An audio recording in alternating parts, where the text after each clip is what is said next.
The bass thrummed through the soles of my worn-out heels, vibrating up my legs as I clutched my cheap cocktail like a lifeline.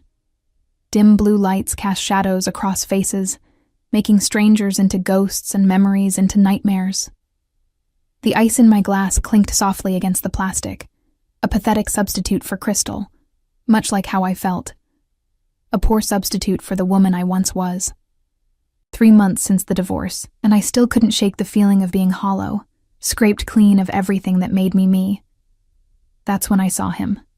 Ryan, my ex-husband, leaning against the bar with his new girlfriend. She was everything I wasn't. Tall, confident, wrapped in a dress that probably cost more than my monthly rent. His hand rested possessively on her lower back, the same way it used to rest on mine. My throat constricted as memories flooded back. The arguments, the betrayal, the final night when he'd called me worthless before walking out the door. I'd spent weeks piecing myself back together, only to find him here, in the one place I thought I could escape. "You look like you're about to either cry or commit murder." A voice cut through the haze of my thoughts, deep, slightly accented, with an edge that sliced through the music. I turned, blinking back tears I refused to acknowledge. The man beside me wasn't what I expected in this mediocre downtown club. His presence seemed to part the crowd without effort, not because of his height, though he towered over me, but something more. Fundamental. Authority radiated from him like heat from pavement in August. "Neither," I managed, my voice steadier than I felt. Just realizing I should have picked a different bar. His eyes, dark as polished obsidian, followed my gaze to Ryan. Something cold flickered across his features. There and gone in an instant. He wore a suit that whispered of wealth rather than screamed it, charcoal gray against a black shirt, no tie. The faint scent of expensive cologne mingled with something earthier. Leather, perhaps. And the ghost of cigar smoke. "Your ex?" he asked, though it didn't sound like a question. I nodded, suddenly aware of how pathetic I must seem, hiding in the corner, nursing a watered-down drink, staring daggers at my ex-husband. "Could you dance with me?" The words tumbled out before I could stop them. "My ex is watching from the bar, and I stopped, heat rushing to my cheeks. "Sorry, that was inappropriate. I don't even know you." The stranger's mouth curved into something not quite a smile. "You don't." His gaze swept over me, not in the leering way I'd grown accustomed to in places like this, but as if he was cataloging every detail. "But I know his type." He extended his hand, long fingers, manicured nails, a heavy silver watch peeking from beneath his cuff. Something about his palm, calloused in places a businessman shouldn't be, sent a warning shiver down my spine. "One dance," he said softly. "Make him regret ever letting you go." I hesitated, instinct warring with desperation. Then Ryan laughed, loud enough to carry over the music, his new girlfriend giggling against his shoulder. I placed my hand in the stranger's. His grip was firm as he led me to the dance floor, his other hand settling at the small of my back. The touch was light, but somehow commanding, guiding me through the crowd with practiced ease. As we moved, I noticed 2 men in dark suits shift positions near the bar, their eyes never leaving us. Security, I assumed, though they didn't wear the club's uniforms. "I'm Ella," I said, suddenly needing to fill the silence between us. "Daniel," he replied, though something in his tone suggested it wasn't the name he typically used. The song shifted to something slower, more intimate. Daniel pulled me closer, one hand sliding to my waist. I caught Ryan watching, his expression darkening as Daniel leaned down, his breath warm against my ear. "He's watching," Daniel murmured. "Does that make you happy?" I shook my head. "Not happy, just, I don't know. Vindicated, maybe?" For months I felt invisible, discarded. Daniel's fingers tightened slightly on my waist. "Men who discard beautiful things are fools," he said, his voice hardening. "Or blind." The compliment caught me off guard. In the months since the divorce, I'd become a ghost drifting through my own life, working doubles at the hospital as a nurse just to afford the tiny apartment I'd moved into, avoiding friends who'd taken sides, forgetting to eat until dizziness reminded me. The woman who'd entered this club tonight wasn't beautiful, She was exhausted, held together by cheap concealer and cheaper determination. "You don't have to say that," I whispered. "This is just pretend." Daniel spun me gently, bringing me back to face him with unexpected grace. "I never say things I don't mean, Ella."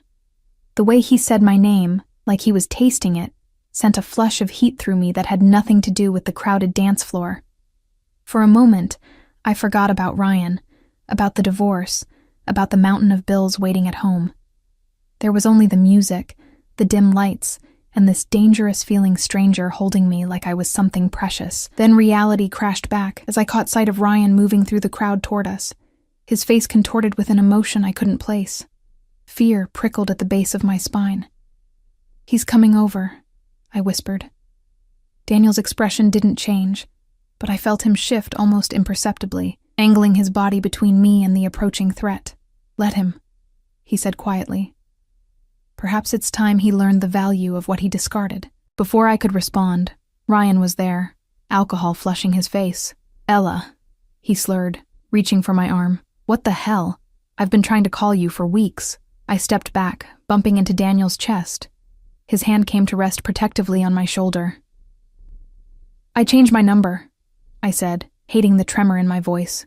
For obvious reasons, Ryan's gaze flicked to Daniel, dismissive at first, then wary as he registered something I couldn't see.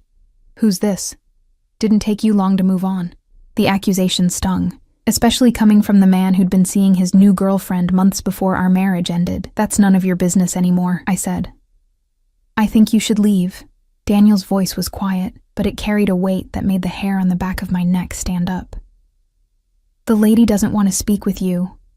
Ryan laughed, but it sounded forced. "The lady? Who talks like that?" He stepped closer, alcohol emboldening him. "Stay out of this, man. This is between me and my wife." "Ex-wife," I corrected. "Whatever. We need to talk, Ella." Ryan reached for me again. Daniel moved so quickly I barely registered it.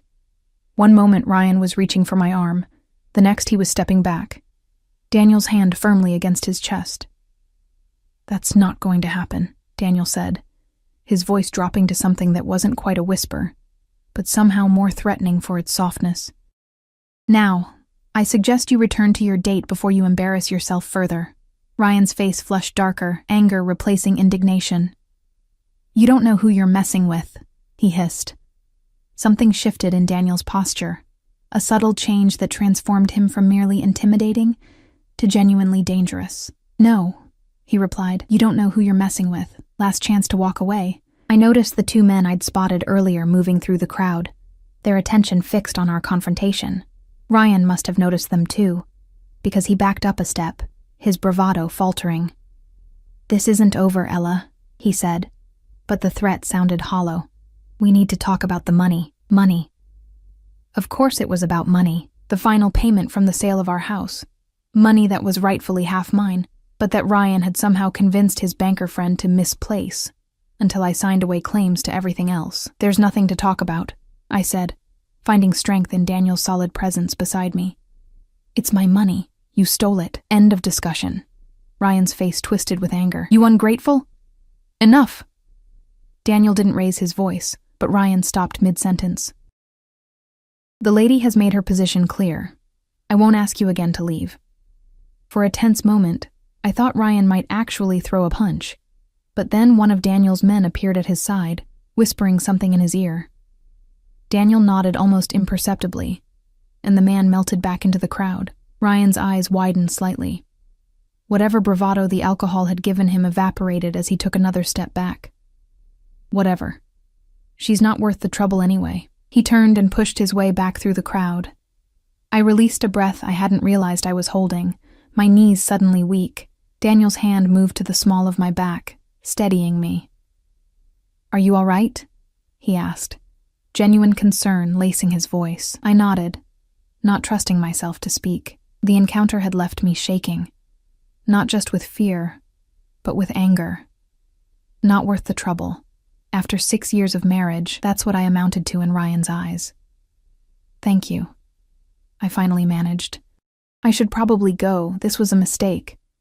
Daniel's eyes searched mine. "The night is still young," he said, "and you've barely touched your drink." He gestured to a secluded booth in the corner where my abandoned cocktail now sat, alongside a fresh one. I hadn't seen anyone move it. How did... I take care of what's mine, Daniel said simply, then paused. Not that you are. Mine, that is. But for tonight, while we're pretending. He let the sentence hang between us. An invitation and a warning wrapped in velvet. I should have said no. Should have thanked him for his help, called a rideshare, and gone home to my empty apartment and colder bed. But something in his eyes, a loneliness that echoed my own perhaps, made me nod instead. One more drink, I agreed. To thank you properly. His smile then, genuine, transforming his severe features into something almost boyish, caught me off guard. He offered his arm with old-world courtesy, and I took it, allowing him to lead me through the crowd. As we settled into the booth, real leather, I noted, in a club where most seating was cheap vinyl, I caught sight of Ryan at the bar. He was arguing with his girlfriend, gesturing wildly in our direction. The two men in suits I'd noticed earlier flanked the exit, their posture casual, but their attention never wavering from Daniel. "Who are you, really?" I asked, curiosity overcoming caution. Daniel's fingers drummed once on the table, a gesture of consideration, not nervousness. "Someone who recognizes value when he sees it," he said finally. "Someone who doesn't discard beautiful things." I took a sip of my fresh drink, top-shelf vodka, not the rail liquor I'd ordered before. "That's not an answer.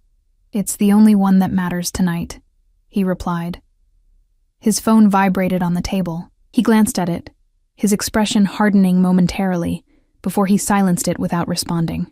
"Important?" I asked. "Nothing that can't wait." He slipped the phone into his pocket. "Tell me about yourself, Ella. What do you do when you're not making fools jealous in nightclubs?" The question was light, playful even, but I sensed genuine interest behind it. "I'm a nurse," I said. "Emergency department. Not very glamorous, but it pays the bills. Most of them anyway." Daniel leaned forward slightly. "A healer. That suits you." "Because I look nurturing?" I laughed, the sound brittle even to my own ears. "Because your first instinct was to ask if I was okay after I stepped between you and danger," he said. "Most people ask what I'm going to do for them. You asked what you could do for me." I hadn't realized he'd noticed that small moment of concern. "Occupational hazard," I said, trying to downplay it. "I see someone tense up. I assume they're in pain." "And what about your pain, Ella?" he asked softly. "Who takes care of that?" The question hit harder than I expected, cracking something in my chest that I'd carefully kept sealed. "I manage," I said, my voice thick. Daniel reached across the table, his fingers brushing mine in a touch so light it might have been accidental, if not for the intent in his eyes. "Perhaps it's time someone managed for you." The implication sent a shiver through me, half warning, half something else entirely. Before I could respond, his phone buzzed again. This time, he checked it and frowned. "I apologize," he said, "but I need to take this." He slipped from the booth with fluid grace. "Don't move. I'll be right back." As he stepped away, one of his men materialized from the crowd, taking up position near our table, close enough to watch over me, far enough to give the illusion of privacy. I should have felt trapped. Instead, I felt protected. I watched Daniel move toward the exit, phone pressed to his ear. Even from behind, he commanded attention, shoulders straight, stride purposeful. Every few steps, someone would move out of his way without him having to pause. It was only as he reached the door, the colored lights washing over him, that I noticed the bulge beneath his jacket. A gun. The realization should have sent me running, but something held me in place. Curiosity, perhaps, or the intoxicating feeling of safety his presence had provided. Who was this man who carried a weapon so casually? Who had men watching his every move? Who made my dangerous ex-husband back down with nothing more than a whispered word? And more importantly, what would happen when he returned to claim the dance I had so innocently requested? I watched Daniel through the glass doors as he paced outside, phone still pressed to his ear. His expression had transformed completely. Gone was the charming stranger who danced with me. In his place stood someone colder, harder. Even from this distance, I could see the tension radiating through his shoulders as he spoke, his free hand gesturing sharply in the air. Whoever was on the other end of that call was receiving instructions, not conversation. A shiver ran through me that had nothing to do with the club's excessive air conditioning. What had I gotten myself into? The smart thing would be to slip out the back entrance while he was distracted. Return to my safe, predictable life of double shifts and frozen dinners, yet I remained rooted to my seat, drawn to him like a moth to dangerous flame. Another drink? I startled at the voice beside me. One of Daniel's men stood there, not the one keeping watch, but another. Shorter, with close-cropped hair and a scar that disappeared beneath his collar. He didn't smile, but his eyes weren't unkind. "No, thank you," I said. My mouth suddenly dry despite my half-full glass. "I'm fine." He nodded once, then hesitated. "Mr. Vega doesn't often dance." He said the word as if it were foreign. "You made quite an impression, Mr. Vega. Not Daniel, then, or not just Daniel." "Is that supposed to make me feel special?" I asked, surprising myself with my boldness. The man's expression didn't change. "It's supposed to make you careful." Before I could ask what he meant, Daniel, Mr. Vega, returned, sliding back into the booth with fluid grace. The hardness I'd glimpsed outside had vanished, replaced once more by the charming mask he'd worn earlier, but now I knew it was just that. A mask. "I apologize for the interruption," he said, his voice warm as he dismissed his man with a subtle nod. "Business never sleeps, unfortunately." "What kind of business keeps men with guns on payroll?" The question slipped out before I could stop it, emboldened by the vodka and the lingering adrenaline from confronting Ryan. Daniel went still, his dark eyes studying me with new intensity. The silence stretched between us until I thought I might shatter from the tension. "The successful kind," he finally said, his voice dropping to a register that made my skin prickle. "Does that frighten you, Ella?" It should have. Every instinct honed through years of working in a busy ER, assessing threats and diffusing volatile situations, screamed danger. Yet what I felt wasn't fear, at least not entirely. It was awareness, heightened and electric. "I'm not sure yet," I answered honestly. Something like approval flickered across his features. "A rare quality," he murmured. "Honesty without calculation." From the corner of my eye, I caught Ryan watching us, his new girlfriend attempting to reclaim his attention. The sight no longer stung as sharply. Instead, I felt a strange detachment, as if the woman who had once built her life around that man was someone else entirely. "Your ex seems troubled by our conversation," Daniel observed, following my gaze. "Perhaps we should give him something more to worry about." Before I could respond, he was beside me rather than across from me, his arm sliding around my shoulders with casual possession. The movement was so smooth I barely registered it happening until his warmth pressed against my side, his cologne enveloping me in sandalwood and something darker. "Is this okay?" he asked, his lips close to my ear. The question surprised me. Men like Daniel, men who radiated power and controlled rooms without speaking, rarely asked permission. They took. I nodded, not trusting my voice. His fingers traced idle patterns on my bare shoulder, each touch sending sparks cascading through me. "Tell me about the money he mentioned," he said, his tone conversational despite the intensity of his gaze. "The money he stole." The reminder of Ryan's theft cut through the pleasant haze. "It's nothing," I said automatically, the lie bitter on my tongue. Daniel's fingers paused in their movement. "Don't do that," he said softly. "Don't diminish your own worth." His hand moved to tilt my chin up, forcing me to meet his eyes. "Not with me." Something in his gaze, a rawness beneath the control, broke through my defenses. "When we sold our house, the profit was supposed to be split equally," I explained, the words tumbling out. "But Ryan's best friend is a banker. Somehow the final transfer to my account never went through. $40,000 just disappeared." Daniel's expression didn't change, but I felt a shift in him, like a predator going still before the strike. "And the authorities?" I laughed without humor. "Ryan's father plays golf with half the police department. The detective said it was a civil matter and to hire a lawyer." I took a long sip of my drink, which I can't afford because I need that money to finish my nurse practitioner program. "So he stole not just your money, but your future," Daniel said, his voice deceptively mild. Something in his tone made me look at him more closely. "It's not your problem," I said. "You barely know me. Perhaps I'd like to change that." His thumb brushed across my lower lip, a touch so light it might have been imagined if not for the fire it left in its wake. "Perhaps I find myself invested," and the word carried weight beyond its syllables. I should have pulled away, should have thanked him for the dance, for making Ryan jealous, for the expensive drinks, and walked out the door. Instead, I leaned into his touch, my defenses crumbling beneath the weight of months of loneliness and struggle. "Why?" I whispered. Daniel's eyes darkened. "Because rare things should be treasured," he said, his voice dropping to something intimate despite the pulsing music around us. "Because a man who would discard someone like you doesn't deserve to breathe the same air." The intensity of his declaration should have frightened me. Instead, it awakened something I'd thought dead, a flicker of worth, of being valued. His phone vibrated again. This time he ignored it entirely, his focus fixed on me with unnerving intensity. "Come to dinner with me tomorrow," he said. Not a question, but not quite a command either. Reality crashed back like a cold wave. "I can't," I said, regret coloring my voice. "I have a double shift at the hospital the following night then." I hesitated.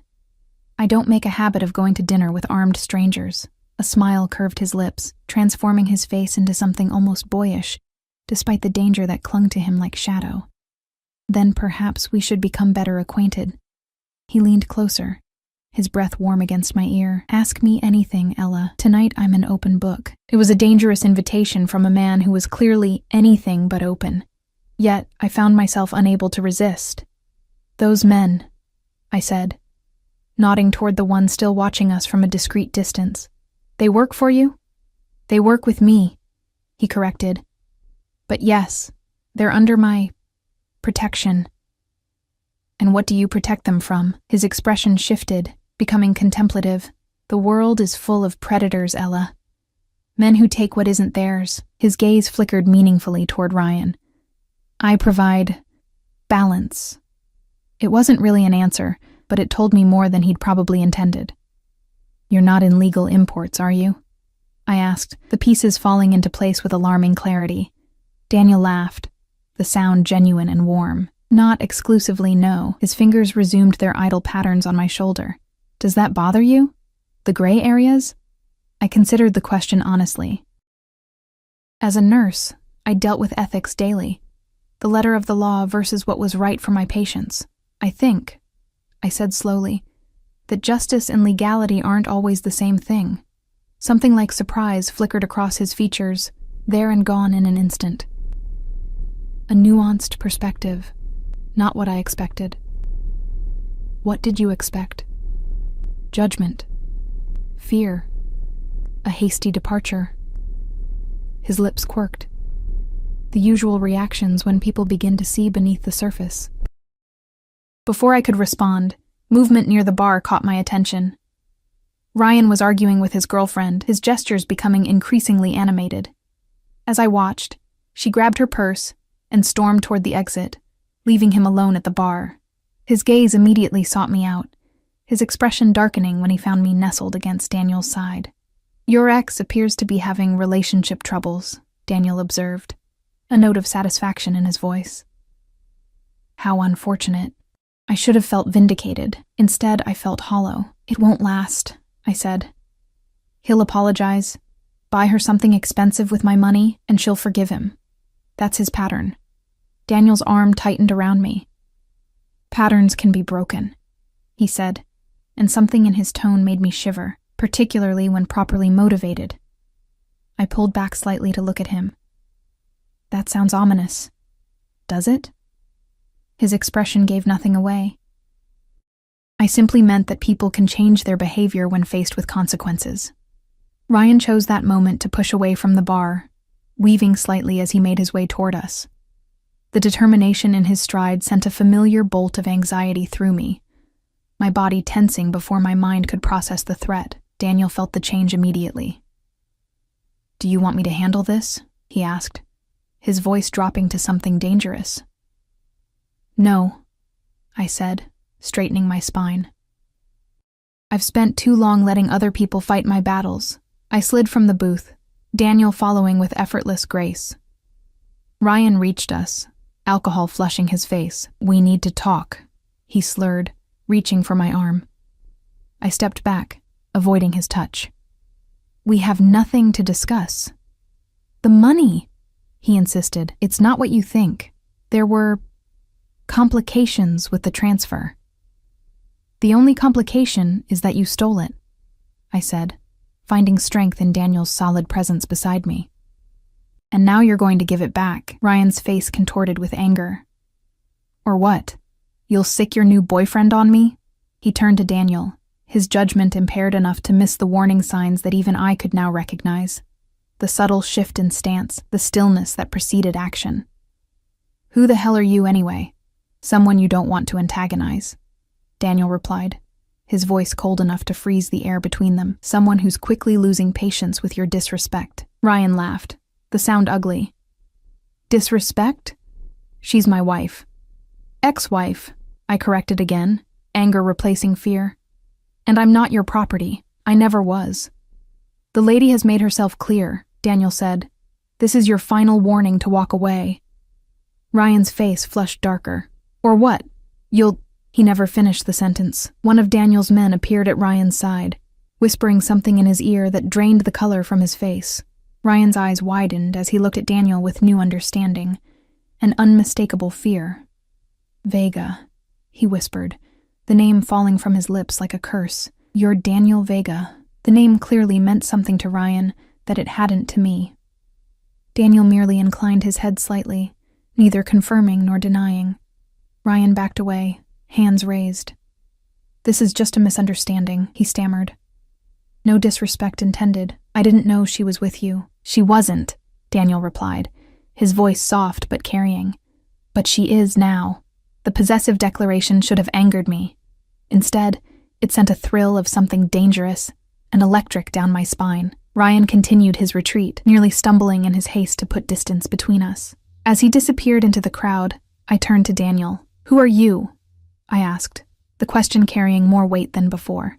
"Why is he so afraid of you?" Daniel considered me for a long moment, as if weighing how much truth I could handle. "I'm someone who ensures debts are paid," he finally said.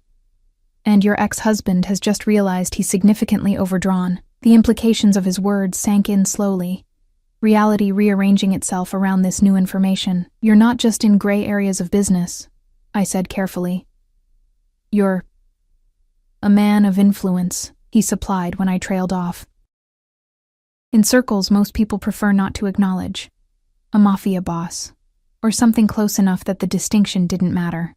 I should have been terrified, should have walked, no, run, away from him and never looked back. Yet all I felt was a strange calm, as if pieces of a puzzle were finally clicking into place. "Are you going to hurt him?" I asked, surprising myself with how steady my voice remained. Daniel's expression softened slightly. "Would it bother you if I did?" I considered the question honestly, thinking of the nights I'd cried myself to sleep after discovering Ryan's affairs, the humiliation of having to borrow money from my sister to pay rent when he emptied our joint account, the casual cruelty of his dismissals. "It should," I said finally. "But I don't know if it would." Something like approval flickered in Daniel's eyes. "Honesty," he murmured. "Refreshing." He offered his hand palm up, an invitation, not a demand. "Come, this place has lost its appeal." I hesitated, standing at a crossroads I hadn't anticipated when I'd entered the club hours earlier. Behind me lay safety, predictability, the comfort of known boundaries. Before me, with his hand extended and danger clinging to him like expensive cologne, stood something else entirely. Risk, yes, but also possibility. "Where would we go?" I asked, temporizing. "Somewhere quieter, where we can talk without interruption." His eyes held mine, intense, but not threatening. "My driver is outside. He'll take you home whenever you wish to leave, whether that's 5 minutes or 5 hours from now." It was the assurance of freedom, of choice, that finally decided me. I placed my hand in his fingers closing around mine with gentle strength. "Let me get my coat," I said. Daniel shook his head slightly, and one of his men materialized beside us, my worn peacoat draped over his arm. I hadn't even seen him retrieve it from the coat check. Efficient, I murmured as Daniel helped me into it, his hands lingering on my shoulders. I prefer to anticipate needs before they're expressed, he said, his voice low near my ear, a philosophy that extends beyond business. The implication sent heat rushing through me as he guided me toward the exit, his hand resting lightly on the small of my back. His men fell into formation around us, not obviously, but with a choreographed precision that spoke of long practice. As we stepped into the cool night air, a sleek black car with tinted windows purred to the curb as if summoned by thought alone. "Last chance to change your mind," Daniel said quietly as the driver opened the rear door. I looked back at the club, its neon sign flickering in the darkness, then at the man beside me, dangerous, powerful, and watching me with an intensity that made my breath catch. "I'm not changing my mind," I said, and stepped into the unknown.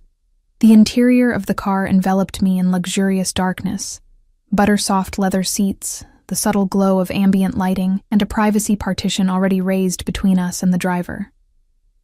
As Daniel slid in beside me, I noticed the vehicle was larger than it had appeared from outside, with ample space between us and facing seats that remained empty. Armored, I suspected, though I wouldn't have known how to tell for certain. "Comfortable?" Daniel asked as the car pulled smoothly away from the curb. I nodded, suddenly hyper-aware of the intimacy of our surroundings. My worn dress, the nicest thing I still owned after selling most of my wardrobe to cover rent, felt shabby against the opulence surrounding me. Daniel, however, looked as if he'd been born to occupy such spaces, his posture relaxed yet alert, one arm stretched along the back of the seat behind me. "Where are we going?" I asked, watching the city lights blur past tinted windows. "A place I own on the waterfront," he replied. "Private, secure."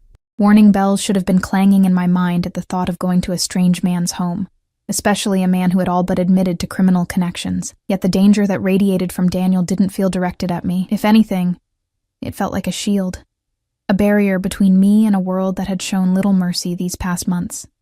"You're very trusting," he observed, reading my thoughts with unsettling accuracy. "Am I?" The corner of his mouth lifted. Most women wouldn't get into a car with a man they've just met, particularly one whose reputation clearly disturbs their ex-husband. I turned to face him fully. "I'm not most women." "No," he agreed, his eyes darkening as they traced the curve of my cheek, the line of my throat. "You're not." The car slowed, turning onto a private drive that wound through manicured grounds before stopping before an imposing building of glass and stone. Modern architecture with classic proportions, it rose against the night sky. A wall of windows overlooking what must be the water, though darkness obscured the view. "You live here?" I asked, unable to keep the awe from my voice. "One of my residences," Daniel replied, his tone matter-of-fact rather than boastful. "I prefer to be near the water when possible." The driver opened the door, the cool night air rushing in. Daniel exited first, then extended his hand to help me out. As my heels touched the pavement, I noticed we weren't alone. Discreet figures patrolled the perimeter, while a man in a tailored suit approached with respectful deference. "Mr. Vega," he greeted, then nodded to me. "Ma'am?"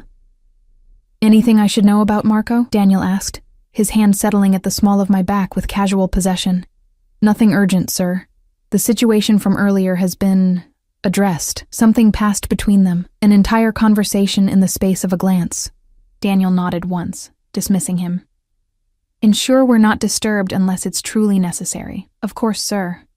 As we approached the entrance, glass doors slid open silently, revealing an interior that matched the exterior's understated elegance. High ceilings, minimalist furnishings in cream and charcoal, with occasional splashes of deep burgundy providing contrast. Art that I suspected cost more than my yearly salary hung on the walls, illuminated by recessed lighting. "This is beautiful," I said, taking it all in. "You have excellent taste." "I appreciate beautiful things," he replied, his gaze fixed on me rather than his surroundings. "Would you like a drink? Or perhaps something to eat?" My stomach chose that moment to rumble, reminding me that I'd skipped dinner to save money for the single drink I'd planned to nurse all evening. Heat rushed to my cheeks. I wouldn't say no to something small, I admitted. Daniel smiled, a genuine expression that transformed his severe features into something almost boyish.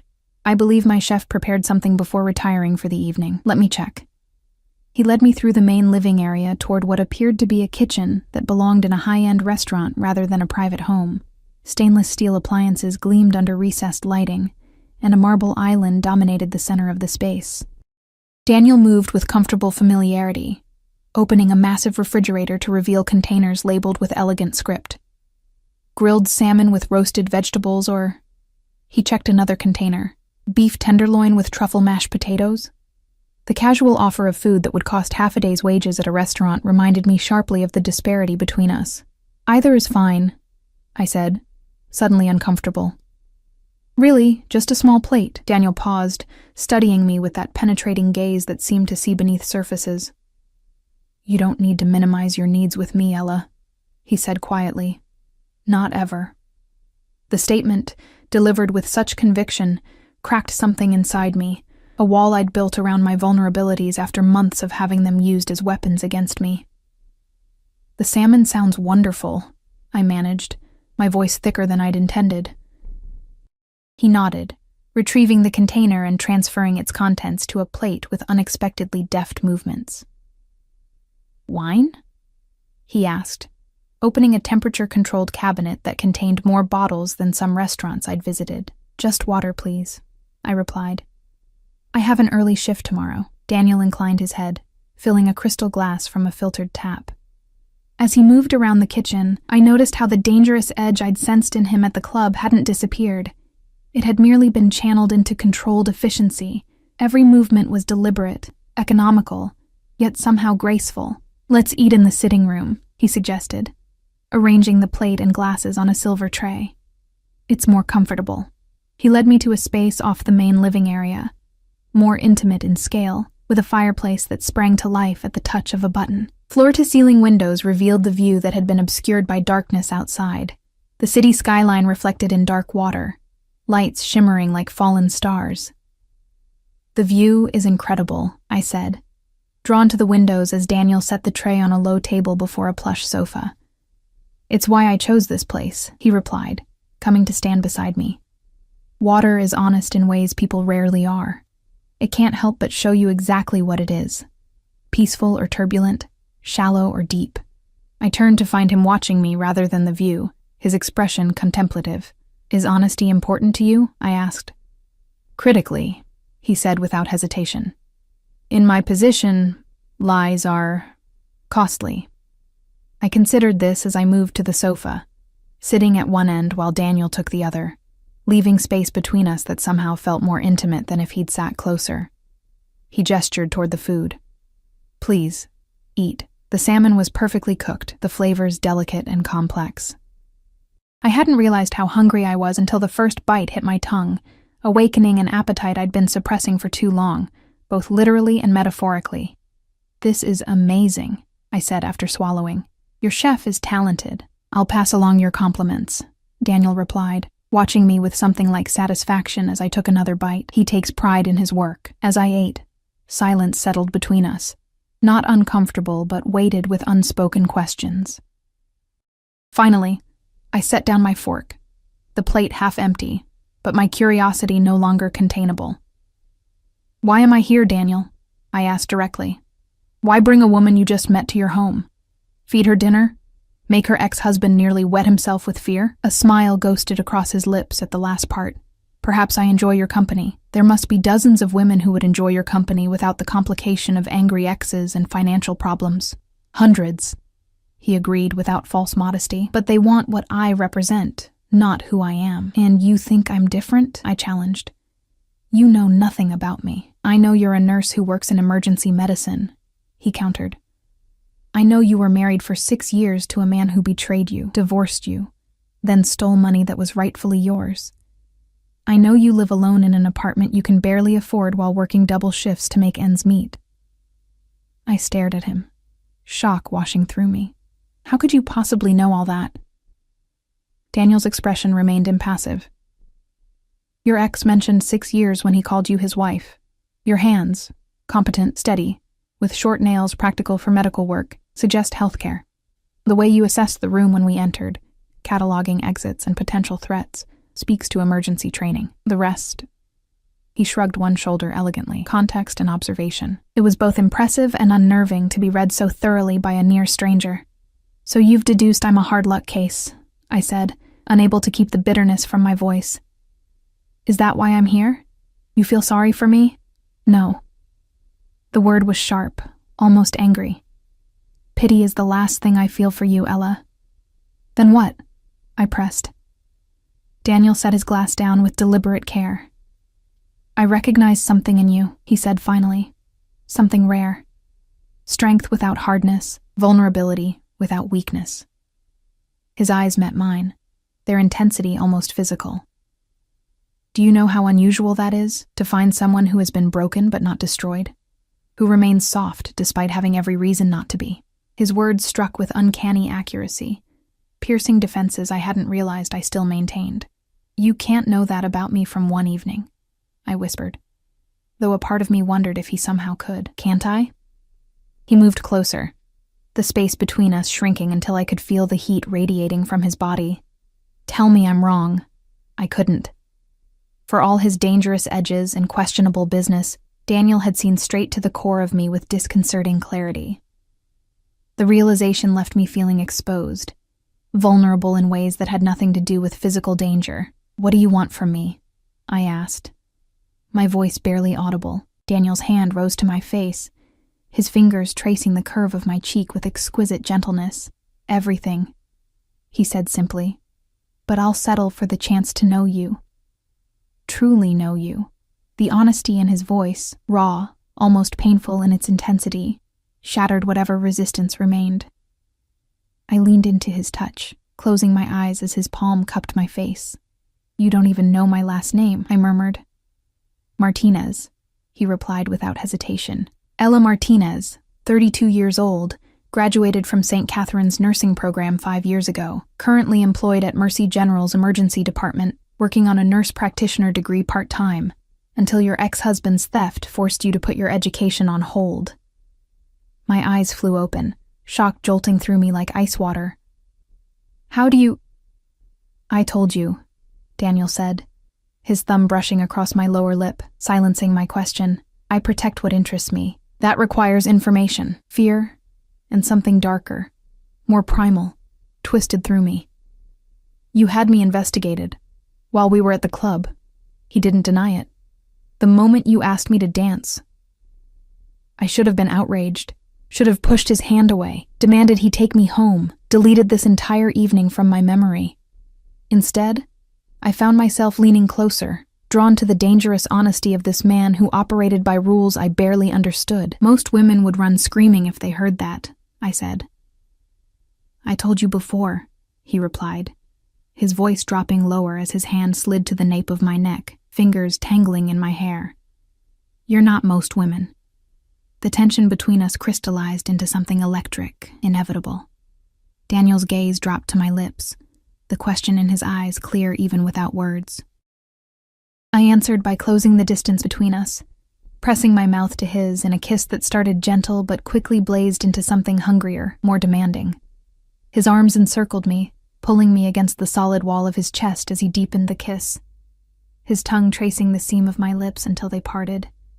I melted into him, months of loneliness and self-denial crumbling beneath the onslaught of sensation. His hands, strong, sure, possessive, traced paths of fire along my spine, my waist, my hips, mapping territory he seemed determined to claim. When we finally broke apart, both breathing heavily, his eyes had darkened to obsidian, pupils blown wide with desire. Stay, he whispered against my lips. Stay the night. Reality intruded like a bucket of cold water. I can't, I said, genuine regret coloring my voice. My shift starts at 6. Disappointment flickered across his features, quickly replaced by resignation. Another time, then, he said, the statement somewhere between question and declaration. Another time, I agreed, surprising myself with the certainty in my voice. Daniel smiled. A predator who knew his prey would return willingly. I'll hold you to that promise, Ella Martinez. He helped me gather my things, his touches lingering, proprietary, as if he couldn't quite bring himself to stop making contact. As we waited for his car to be brought around, he disappeared briefly, returning with a sleek business card bearing only a phone number embossed in silver. My private line, he said, pressing it into my palm. Day or night, for any reason. I tucked it into my purse, its weight seemingly greater than the small rectangle of cardstock should allow. Thank you, I said, for everything. The dance, dinner, making Ryan look like he'd seen a ghost. Daniel's smile turned sharp. That particular service was my pleasure. He deserved far worse for how he's treated you. Something in his tone made me pause. You're not going to do anything to him, are you? His expression turned unreadable. Would it bother you if I did? I considered the question honestly, remembering Ryan's casual cruelty, his theft, the way he'd systematically dismantled my self-worth over years. It should, I said finally. But I'm not sure it would. Daniel nodded, accepting my answer without judgment. Your ex-husband's fate is in his own hands, he said cryptically. His choices will determine what happens next. Before I could press for clarification, his car appeared, the same driver holding the door open with practiced efficiency. Daniel walked me to it, his hand at the small of my back, a touch that had become familiar in the span of a single evening. Message me when you get home safely, he said, as I slid into the back seat. Is that an order, Mr. Vega? I asked, a smile playing at the corners of my mouth despite my attempt at seriousness. His eyes darkened at my use of his surname. Consider it a strong suggestion from someone who worries. You hardly know me well enough to worry, I pointed out. I know enough, he replied simply. And I intend to know more. He leaned in, brushing his lips against mine in a kiss that promised rather than demanded. Much more. As the car pulled away, I watched Daniel's figure recede in the side mirror, standing tall and imposing before his waterfront home, a man of power, of danger. And now, somehow, a man who had inserted himself into my life, with the precision of a surgeon and the inevitability of fate. The driver caught my eye in the rearview mirror. Address, ma'am. I gave him my apartment's location, then settled back against the leather seat, my mind whirling with the evening's events. Only hours ago, I'd been a woman with nothing but debts and broken dreams, going to a club in a desperate attempt to feel something other than exhaustion or despair. Now I was returning home in a luxury car that probably cost more than I'd earn in 3 years, with the private number of a man who made people like Ryan tremble with fear. My phone buzzed with a text from an unknown number. My driver will pick you up at 5:30 tomorrow evening. Dinner at my place when your shift ends. I stared at the screen, momentarily taken aback by the presumption. Then I smiled despite myself, typing back. I don't recall agreeing to that. The response came immediately. You didn't say no either. Is that a no? I hesitated, my thumb hovering over the screen. Common sense screamed that I should politely decline, delete his number, and forget this night ever happened. Daniel Vega was clearly dangerous, clearly involved in things I shouldn't know about, clearly the type of man who would complicate my already chaotic life. It's not a no, I typed finally. But 5:30 is too early. I won't be finished until 7 noon. 7:30 then. Marco will wait. I shook my head at his certainty but found myself smiling. Fine. But I'll be in scrubs. Not exactly dinner attire. You could wear a paper bag and still be the most beautiful woman in the room. But if you prefer, I'll have something delivered to your apartment in the morning. Your choice. The offer should have offended me, as if I needed charity, as if I couldn't dress myself. Yet something in how he phrased it, making it a choice rather than an assumption, softened what might have been condescension from anyone else. Let me think about it, I replied. As you wish. The car turned onto my street, slowing as it approached my modest apartment building. The contrast between Daniel's waterfront mansion and my third-floor walk-up with its peeling paint and temperamental plumbing couldn't have been more stark. We've arrived, ma'am, the driver announced, pulling smoothly to the curb.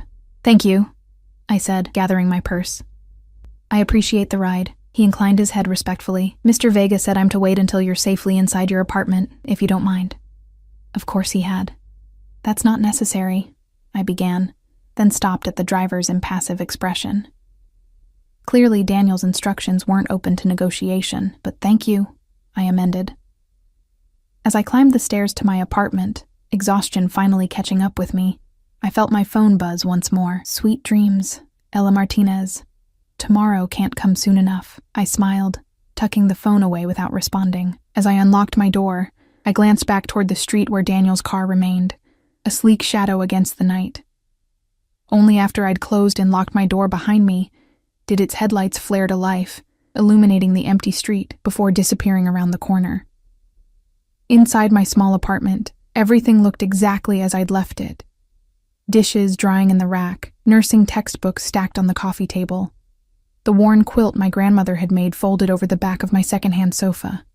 Yet nothing felt the same, or perhaps it was I who had changed, transformed in the space of one evening, from a woman trying to disappear into a woman being seen, truly seen. Perhaps for the first time, I touched my lips, still sensitive from Daniel's kisses, and wondered what tomorrow would bring. Morning arrived with cruel efficiency, my alarm blaring at 5 a.m. For a disoriented moment, I wondered if I'd dreamed the entire evening.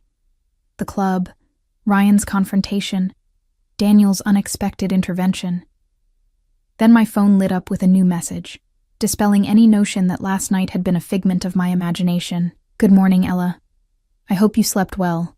There's a package being delivered to your apartment at noon. You're under no obligation to accept it, but I hoped you might consider wearing it tonight. Either way, I'm looking forward to seeing you at 7:30. I stared at the screen, torn between amusement and wariness at Daniel's persistence. Before I could decide how to respond, a second message appeared.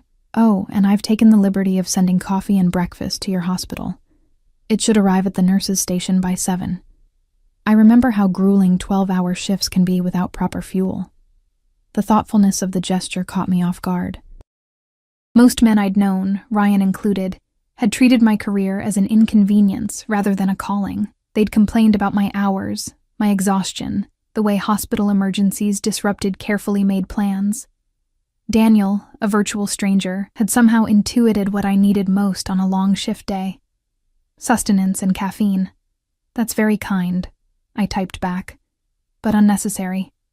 His response was immediate. Kindness is never unnecessary, particularly toward those who deserve it most. I found myself smiling as I prepared for work, moving through my morning routine with an energy I hadn't felt in months. As I pulled on my scrubs, I caught sight of myself in the mirror. Cheeks flushed, eyes bright with something that looked suspiciously like hope. I barely recognized the woman staring back at me. The hospital was its usual controlled chaos when I arrived. The emergency department already filling with early morning accidents and overnight admissions needing reassessment. I'd barely finished checking in when Maggie, the charge nurse, cornered me with narrowed eyes. "Spill it," she demanded, hands on her ample hips. "Spill what?" I asked, feigning innocence as I tucked my stethoscope around my neck. "Don't play dumb," she said, lowering her voice. "You waltz in here looking like the cat that got the cream, after months of resembling a walking corpse." Something happened. I hesitated.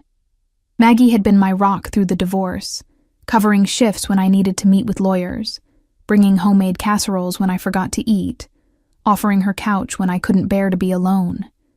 If anyone deserved the truth, it was her. Yet how could I explain Daniel Vega, a man whose very name had made Ryan pale with fear? "I met someone," I said finally, keeping it simple. "Last night, it's new." Maggie's expression softened. "About damn time. Ryan the Rat has dominated your life for too long. What's the new guy like?" Before I could formulate a suitable response that didn't include words like dangerous or possibly criminal, the emergency department doors swung open. 2 deliverymen entered, carrying trays from the upscale cafe across from the hospital, a place most of us only visited on paydays, when the splurge felt justifiable. "Delivery for the emergency department nursing staff," the lead man announced. "Compliments of Mr. Vega." Heads turned, curious eyes landing on me as my cheeks flushed crimson. Maggie's eyebrows shot toward her hairline. "Mr. Vega, huh?" she murmured, as the deliveryman set up a spread of pastries, fruit, yogurt parfaits, and a carafe of premium coffee that made the break room sludge seem like dishwater in comparison. As in Daniel Vega? I stiffened. You know him? Maggie gave me a long look. My brother's on the force. There are rumors. And she pulled me aside as our colleagues descended on the unexpected feast. Ella, honey, do you know what you're getting into? Not really, I admitted. But I'm not as naive as I look. She studied me for a moment, then sighed. Well, at least he has good taste in breakfast and women. Just be careful, yeah? I nodded, grateful for her concern, but increasingly certain that careful was no longer in my vocabulary where Daniel Vega was concerned. The shift progressed in the usual blur of patients, charts, and minor emergencies. But the breakfast Daniel had sent kept our team fueled and, more importantly, made me the subject of endless speculation. By midday, I'd fielded so many questions about my mysterious benefactor that I was almost relieved to be called to the trauma bay for a multi-vehicle accident. Hours later, as I was finally catching my breath, my phone buzzed with a notification from my building's security system. A delivery had been left at my door. A large box wrapped in cream-colored paper with a simple black ribbon, Daniel's package, right on schedule. The rest of my shift passed in a haze of anticipation, curiosity gnawing at me as I wondered what lay inside that elegant package. When 7 o'clock finally arrived, I practically sprinted from the hospital, fatigue forgotten in my hurry to get home and discover what Daniel had sent. The box sat exactly where the security photo had shown, untouched outside my apartment door. I brought it inside, setting it on my bed with a mixture of excitement and trepidation. The ribbon came undone with a gentle tug, the wrapping paper falling away to reveal a glossy black box beneath. Inside, nestled in tissue paper, lay a dress that made my breath catch, deep emerald silk that shimmered as I lifted it, the fabric flowing like water through my fingers. It was simple in design, elegant rather than ostentatious, with a draped neckline and fitted waist that would hug my curves without being vulgar. Beneath it lay a matching set of undergarments in delicate black lace, a pair of heels I suspected would fit perfectly, and a small velvet jewelry box containing teardrop emerald earrings that caught the light with hypnotic intensity.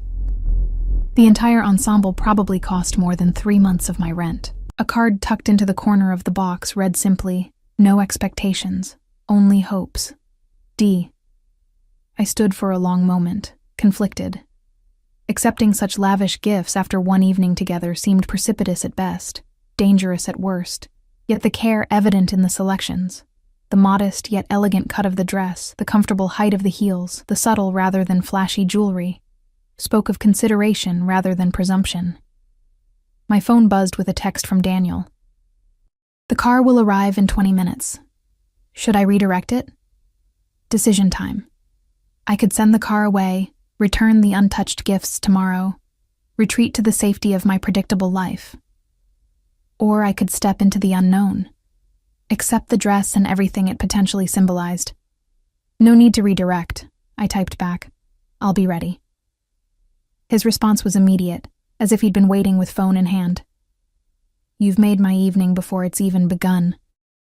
20 minutes later, showered and dressed in Daniel's gifts, I hardly recognized my reflection. The dress fit as if it had been made for me, the color bringing out the golden undertones in my olive skin, the fabric draping in a way that accentuated curves I'd forgotten I possessed after months of stress and skipped meals. The earrings caught the light when I moved, drawing attention to my neck, my collarbones, the pulse point at my throat. A soft knock at my door announced the driver's arrival. Taking a deep breath, I gathered my courage along with a small clutch purse and opened the door. The same driver from the previous night stood there, his expression professionally neutral despite what must have been a significant transformation in my appearance. "Ms. Martinez," he greeted with a slight bow, "Mr. Vega is expecting you." The drive to Daniel's waterfront home passed in a blur of anticipation and second-guessing. Was I making a colossal mistake? Moving too quickly?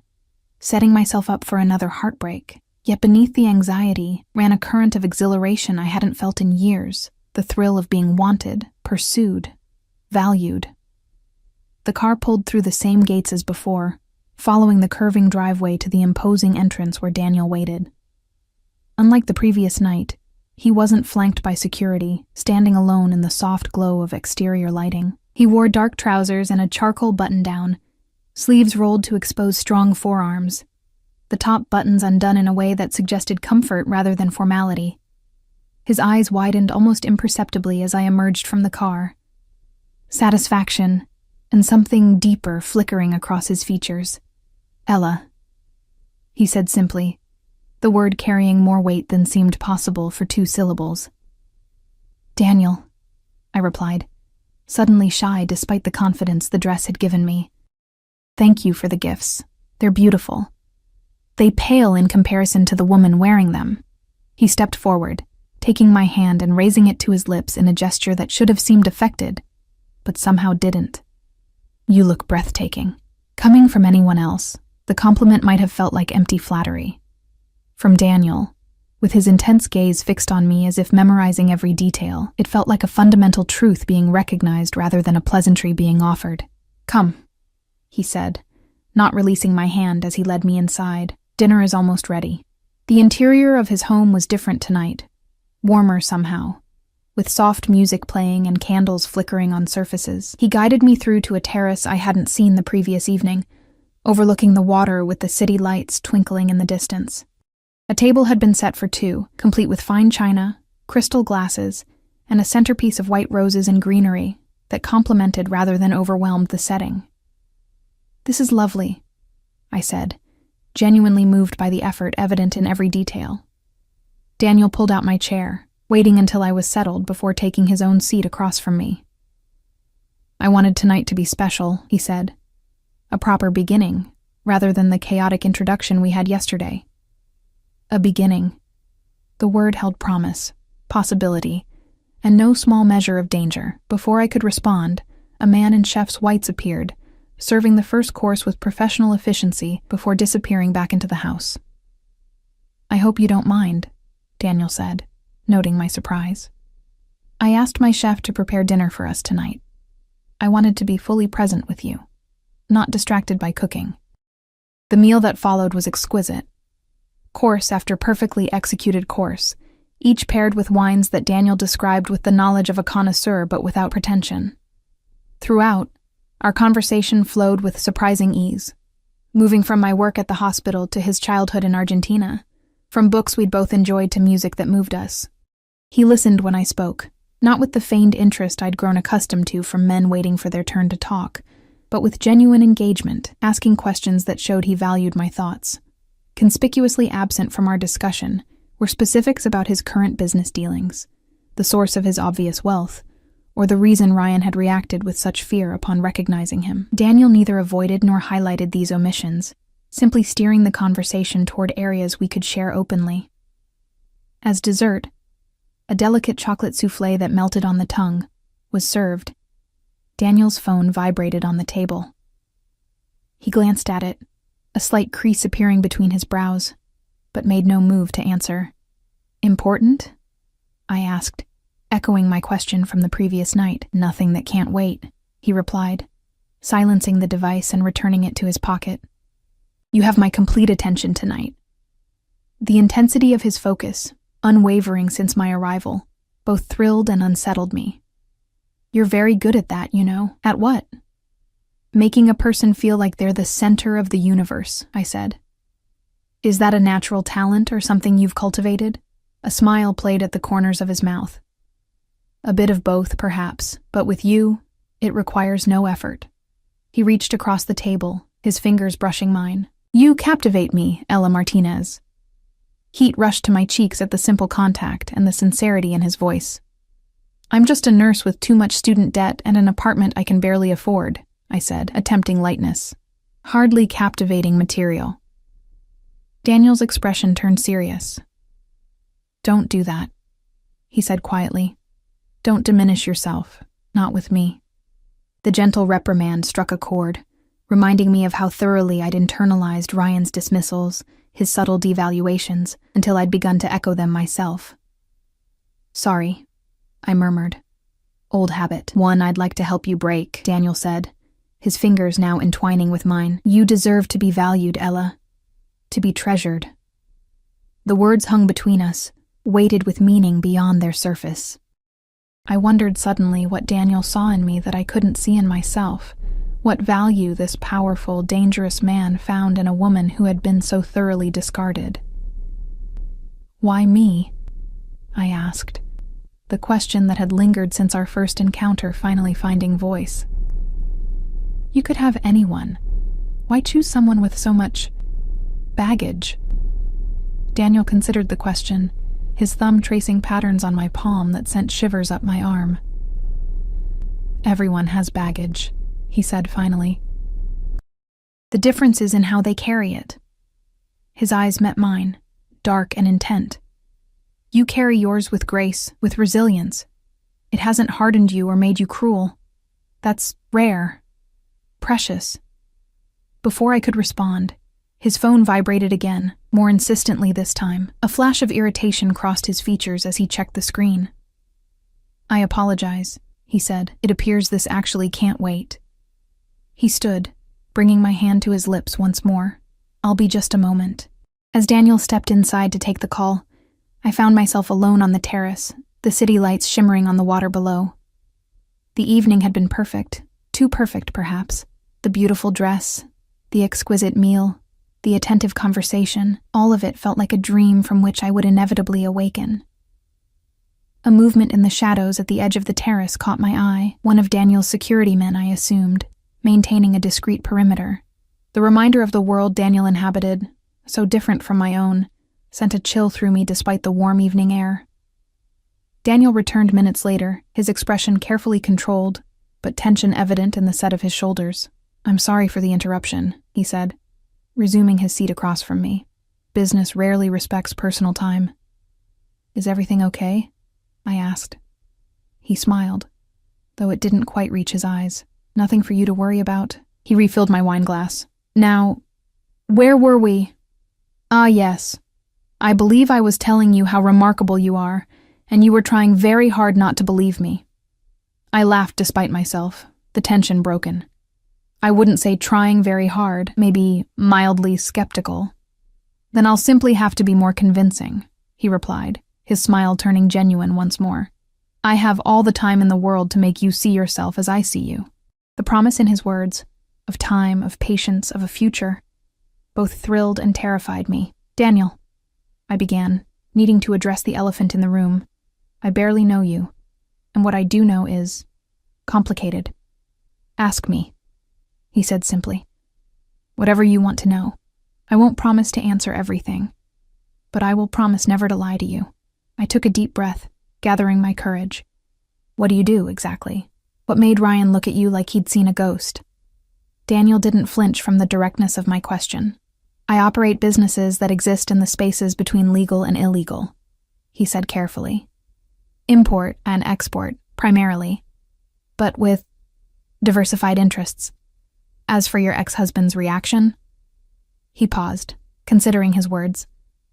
"I have a reputation for ensuring debts are paid and agreements are honored, by whatever means necessary." A diplomatic answer that confirmed what I'd already suspected without providing incriminating details. "You're saying you're in organized crime," I clarified, needing to hear it directly. "I'm saying I'm a businessman who doesn't allow himself to be constrained by arbitrary legalities when they conflict with what's right," he countered. "But yes, some would use that term." I nodded slowly, processing this confirmation of what I'd intuited from the beginning. "And the gun you carry?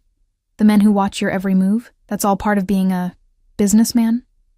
"In my world, yes." His expression remained calm, open, allowing me space to absorb this reality without pressure. "Does it bother you?" I asked. "The things you have to do?" Daniel considered the question with the seriousness it deserved. "Some of them," he admitted. "But I sleep well at night knowing I operate with a code that many so-called legitimate businessmen lack. I don't prey on the weak. I don't break my word. I protect those under my care." "And what happens to people who cross you?" I asked, thinking of Ryan's pale face, his hasty retreat. Daniel's eyes darkened. "They receive exactly what they've earned. No more, no less." The answer should have frightened me. Instead, I found myself nodding, understanding the justice in his philosophy even if I couldn't fully condone its implementation. "And where do I fit into all this?" I asked, the question that mattered most. "What am I to you, Daniel?" He reached across the table, taking both my hands in his. "Something unexpected," he said softly. "Something I wasn't looking for but can no longer imagine being without." His thumbs traced circles on my wrists, his touch gentle despite the strength evident in his hands. "I want to know you, Ella. I want to protect you, provide for you, make you smile the way you did when you first walked in tonight." His eyes held mine, intense and unwavering. "I want to be the man who ensures you never doubt your worth again." The declaration, delivered with such conviction, left me breathless. Part of me wanted to pull away, to remind both of us that we'd known each other barely 24 hours, that such intensity couldn't possibly be sustainable. But another part, the part that had recognized something in Daniel from that first moment in the club, wanted nothing more than to surrender to the promise of his words, his touch, his unwavering focus. "That's a lot to promise someone you just met," I said finally, my voice unsteady. "I don't make promises I can't keep," he replied simply. "And I knew who you were the moment you asked me to dance." The music shifted to something slower, more intimate. Daniel rose, still holding my hands, and pulled me gently to my feet. "Dance with me," he said. No longer a question, but not quite a command. Like the first time, I stepped into his arms without hesitation, his hand settling at the small of my back as we began to move together on the terrace. The city lights our only audience. Unlike our first dance in the crowded club, this one held no pretense, no performance for jealous eyes. It was just us, moving as one beneath the stars, his cheek against my temple, his heartbeat steady against my palm where it rested on his chest. "This is dangerous," I murmured, not referring to his profession, but to the way my defenses crumbled in his presence. "The best things in life usually are," he replied, his lips brushing my ear and sending shivers down my spine. As we turned, the moonlight caught the emeralds at my ears, reflecting green fire that matched the intensity in Daniel's eyes when he pulled back to look at me. Without words, the atmosphere between us shifted, the air growing heavy with unspoken desire. "Stay," he whispered, echoing his request from the previous night. "Stay with me, Ella." This time I had no early shift to use as an excuse, no reason to deny what we both clearly wanted. I thought of my empty apartment, of the lonely bed that awaited me there, and compared it to the warmth of Daniel's arms, the promise in his eyes. "Yes," I said simply, the single syllable bridging the final gap between my old life and whatever lay ahead. His kiss, when it came, held nothing back. Passionate, consuming, a claiming that left no doubt about his intentions. I responded with equal fervor, months of numbness burning away beneath the heat of his touch, as his hands traced the contours of my body through the silk dress, learning me with a thoroughness that left me trembling. "Beautiful," he murmured against my throat, as his lips traced a path from my jaw to my collarbone. "Perfect." In one fluid movement, he swept me into his arms, carrying me from the terrace into the house with effortless strength. I wrapped my arms around his neck, marveling at how right it felt to be held by him, to surrender to the current that had pulled us together from that first moment in the club. As he carried me toward what I presumed was his bedroom, I had a fleeting thought that I should be more cautious, more measured in my response to this man I barely knew. Then his lips found mine again, and caution became the furthest thing from my mind.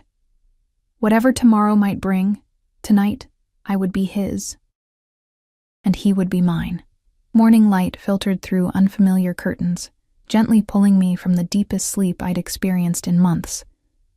For a moment, disorientation clouded my mind as I registered the luxurious sheets beneath me, the spaciousness of the bed, the unfamiliar weight of an arm draped possessively across my waist. Then memories of the night before rushed back. Daniel's passionate kisses, his reverent touch, the way he'd worshipped every inch of my body with an intensity that had left me breathless and trembling.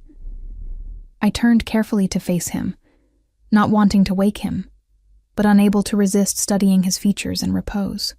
Sleep softened the sharp edges of his face, making him appear younger, almost vulnerable.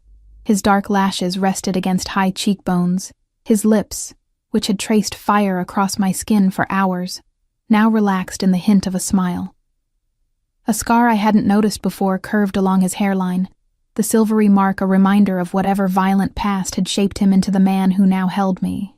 As if sensing my scrutiny, Daniel's eyes opened, instantly alert in a way that spoke of years of conditioning.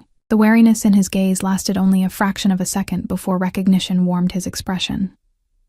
"Good morning," he murmured, his voice rough with sleep as he tightened his arm around me, drawing me closer. "Did you sleep well?" I nodded, suddenly shy despite our intimacy the night before. "Better than I have in, I can't remember how long." His hand traced the curve of my hip beneath the sheet, his touch both possessive and reverent. "No regrets?" The question held genuine concern, as if he truly feared I might wish to erase what had happened between us. I leaned forward, pressing my lips to his in a soft, lingering kiss that answered more eloquently than words could have. "None," I whispered when we finally parted. "You?" Daniel's smile was slow, transformative. Only that morning had to come so soon. I could have watched you sleep for hours more. I laughed, the sound unfamiliar to my own ears after so many months of having little to laugh about. "That's slightly creepy, you know, is it?"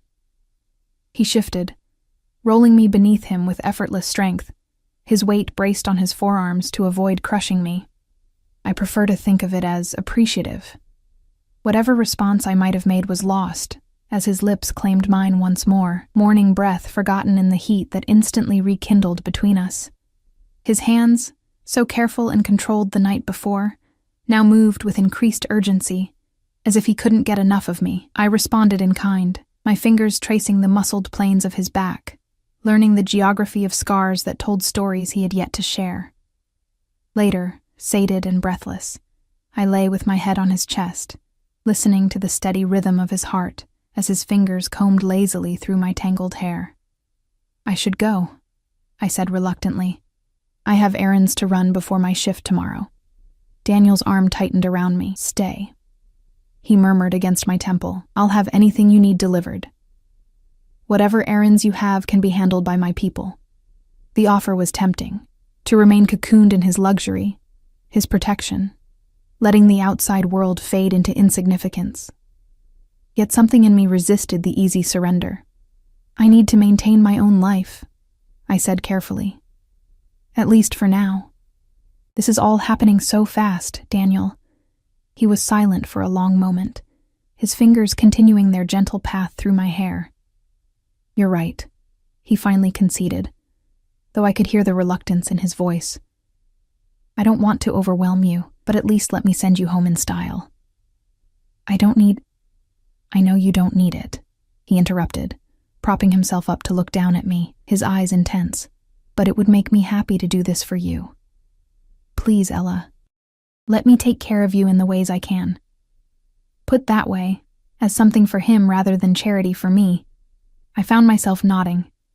"All right," I acquiesced, "but just the ride home. I can handle my errands myself." He smiled, dropping a kiss on the tip of my nose. "Progress," he murmured, sounding genuinely pleased. "Now, about breakfast." We spent the morning in comfortable domesticity, sharing breakfast in his enormous kitchen, Daniel insisting on cooking himself rather than summoning his chef. He moved with unexpected competence as he prepared omelets and fresh fruit, explaining that he'd learned to cook as a teenager, responsible for feeding his younger siblings when their mother worked double shifts as a hotel maid. These glimpses into his background, so different from the powerful, dangerous man he'd become, fascinated me. I found myself asking questions, drawing out stories of his childhood in Argentina, his family's immigration to America when he was 12, the poverty they'd endured in those early years. He answered openly, seemingly pleased by my interest, though he remained vague about his transition from poor immigrant to wealthy criminal enterprise leader. After breakfast, he insisted on showing me around his home. The library filled with books in multiple languages, the gym equipped better than most professional facilities, the secure room where his security team monitored the property through dozens of camera feeds. Everywhere we went, his staff acknowledged him with deep respect, tinged with wariness, their eyes flickering curiously to me before quickly looking away. "They're wondering who you are," Daniel commented as we returned to his bedroom so I could gather my things. "I don't typically bring women here." "No?" I tried to keep my tone casual, though the implication sent a flutter of pleasure through me. "No," he confirmed, his eyes holding mine. "This is my sanctuary, not a place for casual entertainment. You're the first woman who spent the night in this house." The admission, unexpected and weighty, caught me off guard. Before I could formulate a response, Daniel's phone buzzed. He checked it, his expression darkening momentarily before he schooled his features back to neutrality. "Something wrong?" I asked. "Nothing I can't handle," he replied, tucking the phone away. He crossed to where I stood, gathering my hands in his. "When will I see you again?" The intensity of his gaze made it clear this wasn't a casual question. "I work the next 3 days," I said. 12-hour shifts. Daniel nodded, accepting this without argument. "And after?" "I'm off Thursday," I offered. "But I usually use that day to catch up on laundry, groceries, real-life stuff." "Have dinner with me Thursday evening, then," he suggested. "I'll pick you up at 7. And Ella?" He hesitated, something almost vulnerable flickering in his eyes. "I'd like to take you somewhere public. A proper date, if you're comfortable with that." The request surprised me. I'd assumed Daniel would prefer to keep our relationship, if that's what this was becoming, private, hidden from the public eye given his professional activities, that he wanted to be seen with me, to acknowledge whatever was developing between us openly, touched me in unexpected ways. "I'd like that," I said, squeezing his hands. "Very much." His smile, genuine, almost boyish, transformed his entire face. "Good." He pulled me close, dropping a kiss on my forehead. "Now, as much as I hate to let you go, my driver is waiting to take you home." The return to my apartment was jarring. The cramped space, the temperamental plumbing, the secondhand furniture, all stark reminders of the disparity between Daniel's world and mine. Yet as I unpacked the overnight bag his staff had somehow assembled for me, including a toothbrush, toiletries, and even a change of clothes, I found myself smiling at the thoughtfulness evident in every detail. My phone chimed with a message from Daniel. "Missing you already. The house feels empty without your presence." I clutched the phone to my chest, a girlish gesture I would have mocked myself for just days earlier. How had this happened so quickly? How had this dangerous, complicated man slipped past my defenses with such effortless precision? "I miss you too," I typed back before I could overthink it. "Thank you for everything." His response came immediately, no thanks necessary. "You bring light to my shadows, Ella.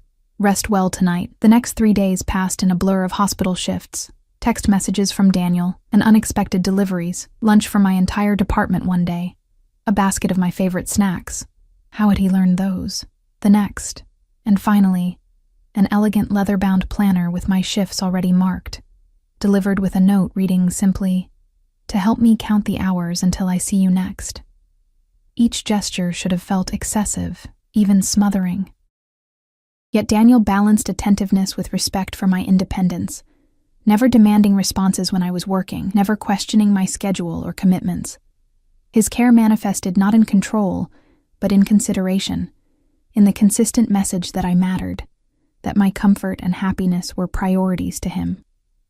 By the time Thursday evening arrived, I found myself counting the minutes until 7, eager to see him again in a way that both thrilled and terrified me. I'd just finished applying lipstick, wearing the emerald dress from our first dinner, having nothing else remotely suitable for whatever upscale restaurant Daniel likely had in mind, when my phone rang with an unfamiliar number. "Hello?" I answered, expecting perhaps Daniel's driver announcing his arrival. "Ella, it's Maggie from the hospital."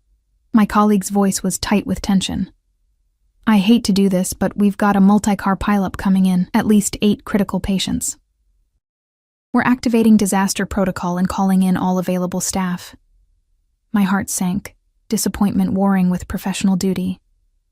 "I'll be there as soon as I can," I promised, already mentally shifting gears. As I ended the call, I stared at my reflection in the mirror, dressed for a romantic evening, but about to head into trauma chaos instead. With a sigh, I dialed Daniel's number. "Ella," he answered on the first ring. his voice warming at my name. I was just thinking about you. Daniel, I'm so sorry, I began, the words tumbling out. There's been a major accident. The hospital's called me in. I can't make dinner tonight. A brief silence then. Of course. Your patients need you. No argument, no guilt trip, just immediate understanding. Is there anything you need? I could have food sent to the hospital for your team or... That's very thoughtful, I interrupted, touched by his offer. But the hospital will handle that for major incidents. I just wanted to apologize for canceling so last minute. You have nothing to apologize for, Daniel said firmly. Saving lives takes precedence over dinner reservations. We'll reschedule when things calm down. Relief flooded through me at his easy acceptance. Thank you for understanding. I should be going. I need to change and get to the hospital. Of course. Be safe, Ella. And I'm proud of what you do. Never forget that. The sincerity in his voice stayed with me as I rushed to change into scrubs and head to the hospital, his words a warm glow amid the stress of the emergency ahead. The night that followed was among the most chaotic of my nursing career. Multiple trauma victims, desperate surgeries, the organized frenzy of an emergency department pushed to its limits. Hours blurred together as we fought to stabilize patients, prepare them for surgery, comfort distraught family members. By dawn, exhaustion had settled into my bones, my scrubs stained with blood and antiseptic, my mind numb from the relentless pace.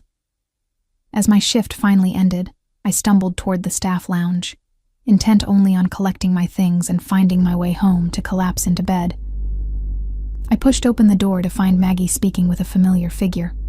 Daniel, immaculate in a casual suit despite the early hour, holding a tray of coffee cups and a bag from the bakery across the street.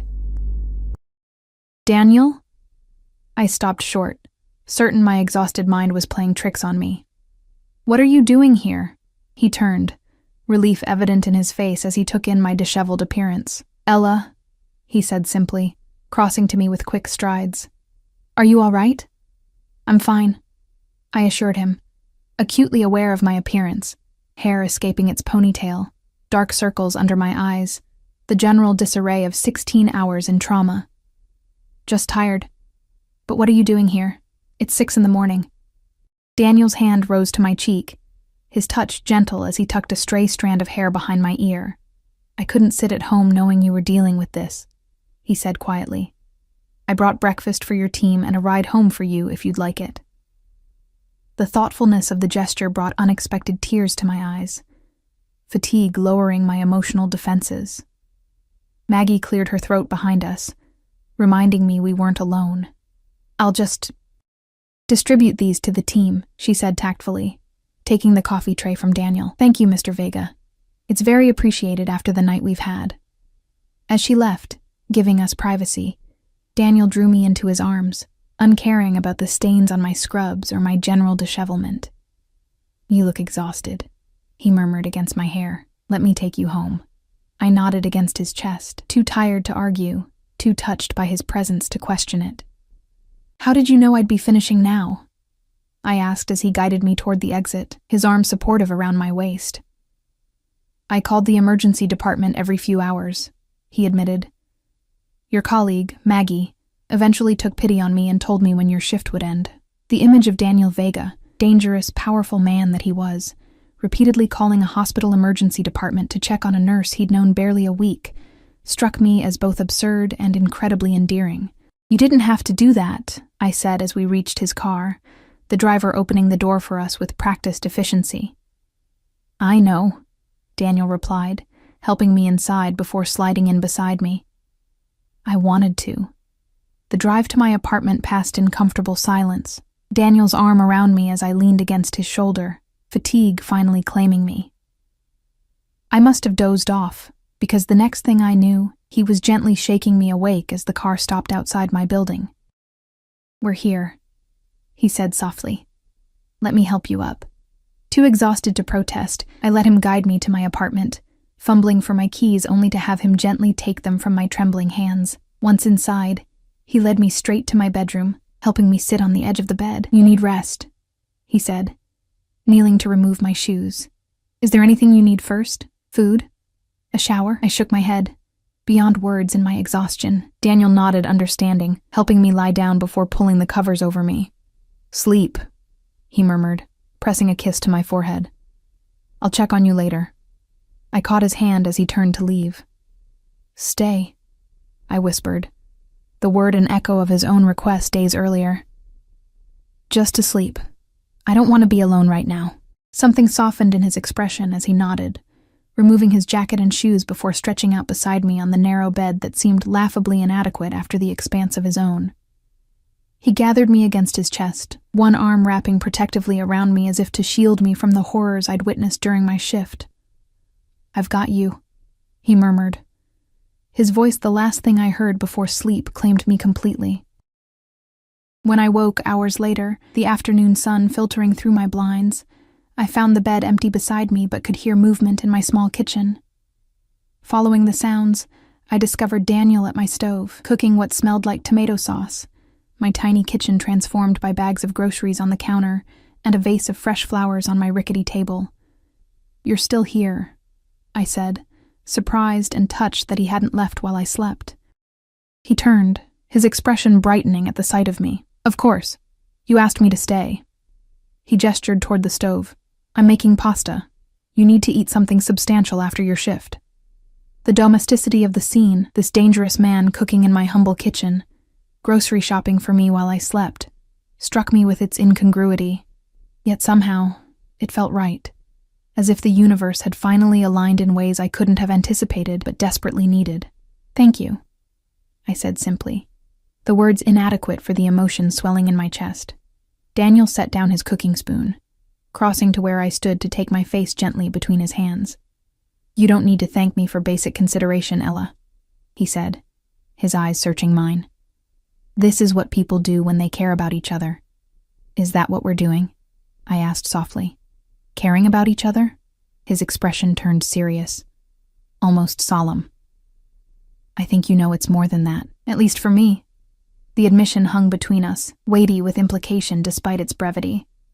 We'd known each other barely a week, yet the connection between us had developed with an intensity that defied conventional timelines.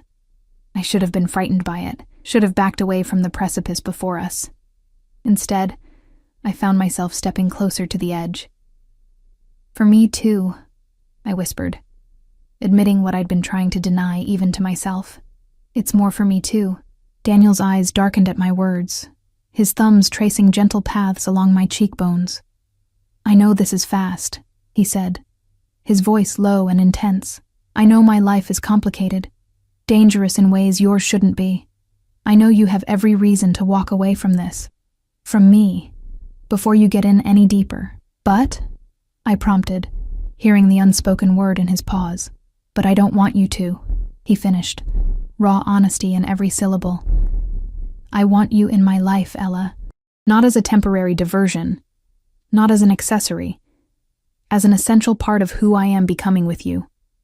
The declaration stole my breath, its depth catching me unprepared despite the growing awareness of what had been developing between us. Before I could formulate a response, a sharp knock at my door broke the moment. Daniel tensed instantly, one hand moving reflexively toward his waist, where I suspected a weapon was concealed. "Are you expecting someone?" he asked, his voice dropping to a dangerous register. I shook my head, puzzled. "No one." With a fluid motion, Daniel positioned himself between me and the door. "Wait here," he instructed. All warmth vanished from his tone as he moved silently across the room. He checked the peephole, his body language shifting from alert tension to cold fury in an instant. "It's your ex-husband," he said, his voice deadly quiet. "Alone." My stomach dropped. "Ryan? What could he possibly want?" "Let's find out," Daniel replied, his hand on the doorknob. "Stay behind me."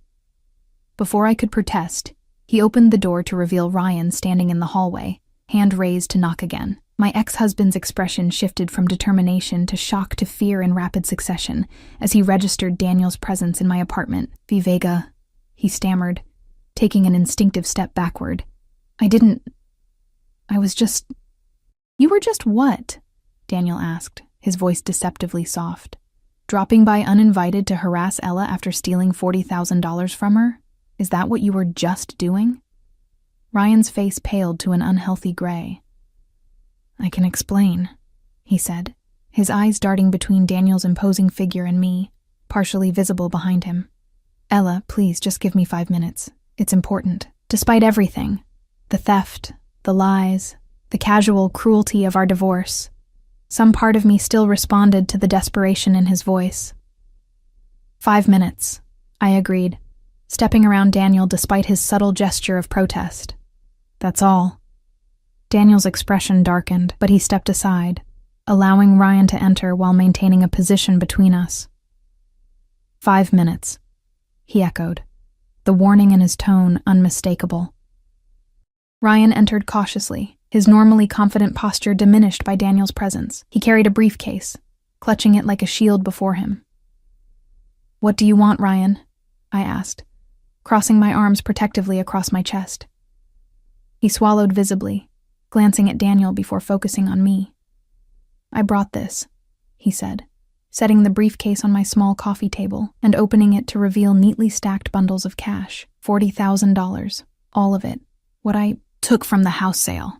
Shock rendered me momentarily speechless. Ryan, who had fought tooth and nail to keep that money, who had leveraged his connections to ensure I couldn't access it, was suddenly returning it without legal proceedings. "Why now?" I asked, suspicion coloring my tone. Ryan's eyes flicked nervously to Daniel, who stood watching the exchange with predatory stillness. "I realized I made a mistake," he said, the words clearly rehearsed. "It wasn't right, what I did." "You earned that money too. Bullshit," I said flatly, surprising both men with my vehemence. "You've never done anything that didn't benefit you directly. What's the real reason?" A flush of anger briefly overcame Ryan's fear. "Does it matter? The money's yours. Take it and let's be done with each other." Daniel moved then, a subtle shift of weight that immediately recaptured Ryan's attention and drained the color from his face once more. "Answer her question," he said quietly. "Why now?" Ryan's facade cracked, desperation leaking through. "Fine. I need this to be settled, officially settled. My company's being acquired, and the corporate lawyers are doing due diligence. They found the irregularity with the house sale funds."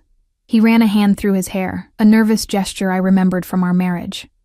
"If there's any legal action pending, the acquisition could fall through. I need you to sign a release stating the debt is paid in full, and you have no further claims." Understanding dawned with crystal clarity.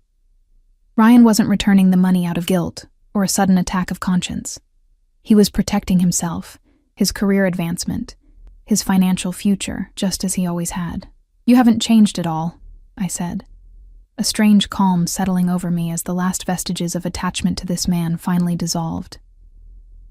"Still looking out for number one." "Will you sign it or not?" Ryan demanded, impatience overriding caution. "The money's right there. More than you'd get after legal fees if you tried to sue me." I felt Daniel tense beside me, his control visibly straining at Ryan's tone. Before he could intervene, I held up a hand, stepping forward to face my ex-husband directly. "I'll sign your release," I said coolly. "Not because you deserve it, but because I want you out of my life completely." "Where's the paperwork?" Relief washed over Ryan's features as he pulled a document from his jacket pocket, unfolding it on the coffee table beside the money. "Just sign at the bottom. It's already notarized."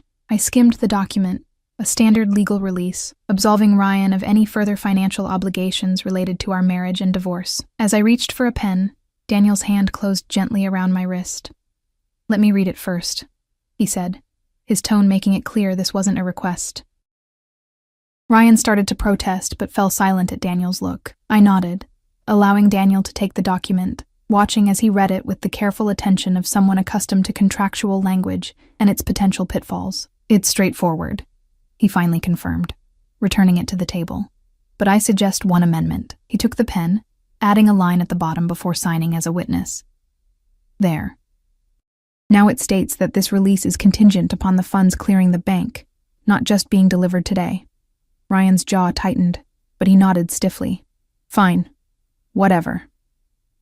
I signed the document, a strange lightness filling me as I realized this truly was the final tie being severed between Ryan and myself. No more legal entanglements, no more financial connections, No more reason for him to ever contact me again. "We're done here," I said, stepping back from the table. "You can go now." Ryan hesitated, looking between me and Daniel as if wanting to say something more. Whatever it was, he thought better of it, gathering the signed release and backing toward the door. "Congratulations on your company acquisition," I added as he reached for the doorknob. "I hope it brings you what you're looking for."